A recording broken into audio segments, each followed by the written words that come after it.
நேற்று வரைக்கும் ஒரு சொம்பு தண்ணி ஊற்றுறது கூட ஆள் இல்லை அப்படின்னு நினச்ச இந்த சாமிக்கு வந்து பார்த்தீங்கன்னா இன்றைக்கி கூட்டின மக்கள் வந்து பல நூறு பேருங்க.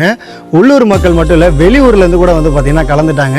கைலாசநாதர் பெரிய நாயகி என்று பெயர் சூட்டப்பட்ட இந்த சிவனுக்கு இன்றைக்கி நடந்த திருப்பணி அமோகமாக நடந்ததுன்னே சொல்லலாம்.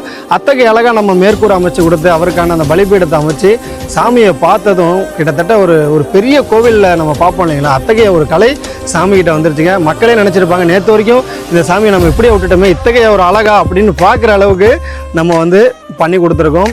அது மட்டும் இல்லாமல் இன்றைக்கி கூடின மக்கள் என்றைக்கும் அந்த சாமிக்காக இருக்கணுங்கிறத நான் சொல்லிக்கிறேன். ஏன்னா நேற்று வரைக்கும் சுத்தமாக ஒரு சொட்டு தண்ணி ஊற்றுறது கூட ஆள் இல்லாமல் தான் ஒரு தெரு ஓரத்தில் வந்து பார்த்திங்கன்னா சாமியானது அமர்ந்திருந்தார்.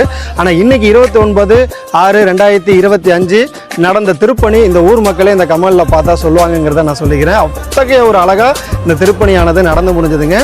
நாகப்பட்டினம் மாவட்டம் திருமருகல் வட்டம் அங்கே இருக்கிற நெய்க்குப்பை அப்படிங்கிற ஊரில் இதே போல் இன்னும் எத்தனையோ சாமிகள் காத்திருக்கிறாங்க. கூடிய விரைவில் அடுத்த திருப்பணியில் பார்ப்போம். நன்றி.